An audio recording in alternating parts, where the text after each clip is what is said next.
મહાનગરપાલિકાના સંચાલિત આ શાળા નંબર 76ના કાર્યક્રમમાં ગુજરાત રાજ્યના માન્ય કેબિનેટ મંત્રી અને શિક્ષણ મંત્રી પ્રદ્યુમનભાઈ વાજા અહીંયા પધાર્યા છે, એમને હું આવકારું છું. સાથે ભાજપની તમામ બોડીના પદાધિકારીઓને પણ આવકારું છું. માન્ય મેયર સાહેબ હોય, ધારાસભ્ય ઉદયભાઈ હોય, ડેપ્યુટી મેયર હોય, માન્ય બંને ધારાસભ્ય અને તમામ લોકોનું સ્વાગત કરું છું. એક ડોક્ટર સાહેબને એકને વિનંતી કરું છું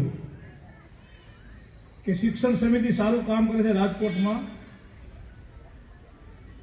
એક વિનંતી છે નાની, મારા વોર્ડમાં 99 નંબર ભાઈ ઉદયભાઈ અને ચેરમેન શ્રી બંને છે, ત્યારે 99 નંબરની સ્કૂલ છેલ્લા લગભગ 17 વર્ષથી પ્રાઇવેટ 2 રૂમમાં ચાલે છે. નીચે 2 રૂમ છે અને ઉપર 2 રૂમ. આપને અહીંયા ઉપસ્થિત છો ત્યારે વિનંતી કરું કે અમને શ્રી સરકારને કહે અને એમાં જમીન આપવાની સ્કૂલ બનાવી એવી વિનંતી સાથે જય હિન્દ, ભારત માતા કી જય. રાજકોટ મહાનગરપાલિકાના શિક્ષણ સમિતિ દ્વારા આજ વોર્ડ નંબર 15માં 76 નંબરની સ્કૂલ જે પહેલાં હતી એને પાડીને નવી બનાવવાની અમારી વારંવાર રજૂઆતને કારણે એ બદલ અમે શિક્ષણ સમિતિનો આભાર માનીએ છીએ.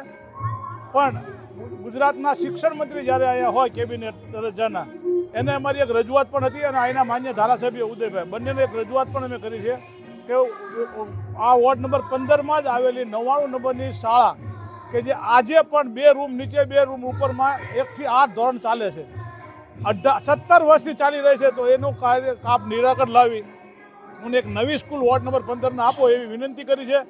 હવે ભગવાન એમને સદબુદ્ધિ આપે અને એ નવું કરી દે એવી અમે વિશ્વાસ રાખીએ છીએ. પરંતુ આ વોર્ડ SC ST મોટાભાગે OBCનો વોર્ડ છે અને જાજા લોકો જ્યારે અહીંયા રહેતા હોય તો એને શિક્ષણ પ્રાથમિક જરૂરિયાત છે. કોઈ પણ સરકારની જવાબદારી છે શિક્ષણ અને આરોગ્યની સુવિધા રાજકોટના હોય કે આખા દેશના બંધારણની જોગવાઈ મુજબ ડૉક્ટર બાબા સાહેબ આંબેડકર બંધારણ આપતા ગયા, એમાં જોગવાઈ દરેક લોકોને સમાન અધિકાર મળવા જોઈએ. એમાં આ અધિકારની રૂએ એને હક મળવો જોઈએ. વ્યક્તિને કોઈ પણ બાળકની 1 થી 7 ધોરણ સુધીનું શિક્ષણ મફત અને ફરજિયાત આપવાનો સરકારનો રૂલ છે, બંધારણની જોગવાઈ છે. હવે કેટલા લોકો કરાવે છે, આ લોકો એની ઉપર ભગવાન એને સદબુદ્ધિ આપીને કરાવી વિનંતી. આ વોર્ડ 15 નંબર છે એટલે એ પહેલાં બીજા વોર્ડ નંબરમાં હતો, અત્યારે 15માં છેલ્લા 7-8 વર્ષથી ભળ્યો છે. પણ અમે અપેક્ષા રાખીએ છીએ કે અમારા વોર્ડના લોકોનું કામ કરે.